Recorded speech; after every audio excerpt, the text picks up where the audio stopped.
میں سید ماں کا بیٹا ہوں، سید باپ کا بیٹا ہوں، میں تم سے چھوٹی سی خیرات مانگنا چاہتا ہوں. میں تم سے بھیک نہیں مانگنا چاہتا، میں خیرات مانگنا چاہتا ہوں. وہ خیرات پیسوں کی نہیں ہے حضور والا، وہ خیرات مال کی نہیں ہے، وہ خیرات دولت کی نہیں ہے. وہ خیرات بہت ہی قیمتی خیرات ہے، اور وہ صرف قوم کے نوجوان ہی مجھے دے سکتے ہیں، بابے مجھے نہیں دے سکتے. اب وہ خیرات کون سی ہے؟ ماشاءاللہ آپ تو اہل بیت کو ماننے والے ہیں، اہل بیت سے محبت کرنے والے ہیں،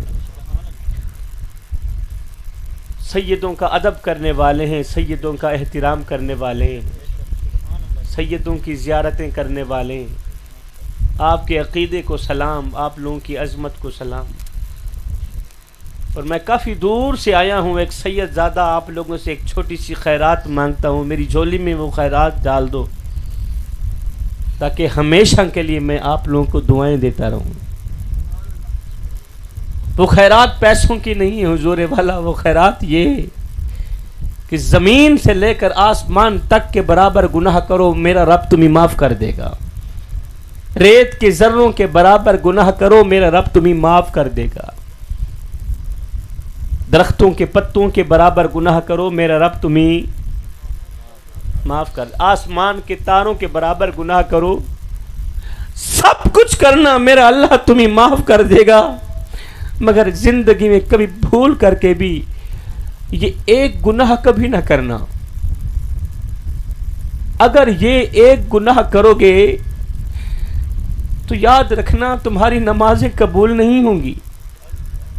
اگر یہ ایک گناہ کرو گے تمہارا کوئی بھی عمل قبول نہیں ہوگا. اگر یہ ایک گناہ کرو گے قیامت کے دن اللہ تعالیٰ تمہاری تمام کی تمام عبادات تمہارے منہ پہ مار کے رکھ دے گا. وہ کون سا گناہ ہے؟ بس اس گناہ کی توبہ کی خیرات مانگتا ہوں میں. شاہ جی بتا بھی دو وہ کون سا گناہ ہے. بھائی زمین سے لے کر آسمان تک گناہ کرو، سب کچھ کرو، میرا اللہ تمہیں معاف کر دے گا. سب کچھ کرنا، میرا اللہ تمہیں معاف کر دے گا. مگر زندگی میں کبھی بھول کر کے بھی اپنے بوڑھے باپ کی آنکھوں سے آنسو مت نکالنا.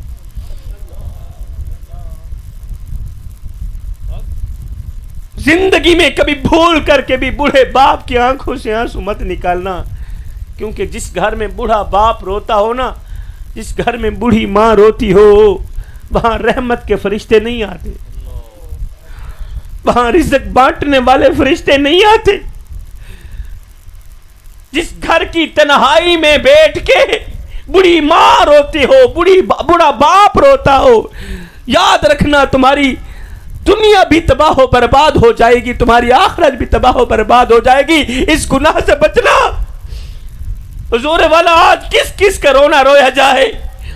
آج ماں مولوی کے پاس بیٹھی ہے، باپ پیر کے پاس بیٹھا ہے، اور پیر صاحب کے قدم دبا رہا ہے اور کہہ رہا ہے پیر صاحب کوئی تعویذ دو، اللہ میری اولاد کو ہدایت دے دے. اولاد دکھ دیتی ہے، اولاد درد دیتی ہے، اولاد نے جینا حرام کر دیا. اللہ اکبر. 2 سال پرانی کھانسی لگی تھی، پوری رات کھانستے ہوئے گزر جاتی ہے، پوری رات تارے گنتے ہوئے گزر جاتی ہے. مگر اولاد نے کبھی نہیں پوچھا ابا سنا تیرا کیا حال ہے. آئے لیکھاں وچ بچھوڑے رہ گئے، رو اتھروں تھوڑے رہ گئے. کسے بھی میرا حال نہ پوچھیا، ہاتھ بھی میرے جوڑے رہ گئے. پتر ہن تے آ جا، ہن گل چلا، کیونکہ زندگی دے دن تھوڑے رہ گئے. لیکھاں وچ وچھوڑے رہ گئے. ہجر تیرا جے پانی منگے تے میں خون نہ دے کینا. جی کر دے تینو کول بٹھا کے درد پرانے چھینا. لے او یا حوالے رب دے تے میلے 4 دناں دے. اس دن عید مبارک ہو سی جس دن پھر ملیں گے. آج بیٹا امریکہ میں بیٹھا ہے، آج بیٹا یورپ میں بیٹھا ہے، سعودیہ میں بیٹھا ہے، وہ دبئی میں ہے. وہ اپنی فیملی سے تو بات کرتا ہے، اگر نہیں کرتا تو بوڑھے باپ سے بات نہیں کرتا. بوڑھے باپ سے بات کرنا گوارا نہیں کرتا. قبلہ ایک دن میں نے موبائل کی پوسٹ پڑھی تو مجھے اچھی لگی، تو آپ لوگوں تک بھی پہنچانا چاہتا ہوں، ہو سکتا ہے آپ لوگوں کی زندگی بدل جائے۔ اس طرح ہوا کہ وہ ہے نا کافی ہو گیا، اس طرح ہوا کہ ایک بابا جی تھے سفید داڑھی والے بابا، ان کا نا موبائل خراب ہو گیا، تو وہ موبائل بنانے والے کی دکان پر گئے، کہا کہ بیٹا میرا موبائل تو ٹھیک کر دو، موبائل خراب ہو گیا۔ موبائل بنانے والے نے قبلہ چیک کیا، موبائل ٹھیک تھا، کہا بابا آپ کا موبائل تو ٹھیک کام کر رہا ہے، کہا نہیں بیٹے میرا موبائل خراب ہے، اسے ٹھیک کر کے دو۔ موبائل بنانے والے نے دوسری مرتبہ چیک، کہا بابا موبائل تو ٹھیک ہے، موبائل صحیح کام کر رہا ہے، کہا نہیں بیٹے موبائل خراب ہو گیا، اسے ٹھیک کر دو۔ موبائل بنانے والے نے ایمان والو جب چوتھی مرتبہ چیک کیا موبائل ٹھیک تھا، موبائل ٹھیک تھا، کہا بابا تیرا موبائل تو ٹھیک کام کر رہا ہے، تیرا موبائل تو صحیح ہے۔ جب چوتھی مرتبہ حضور والا موبائل بنانے والے نے کہا نا بابا تیرا موبائل تو ٹھیک کام کر رہا ہے، تیرا موبائل تو ٹھیک کام کر رہا ہے، یہ سننا ہی تھا کہ بابا جی کی چیخ نکل گئی۔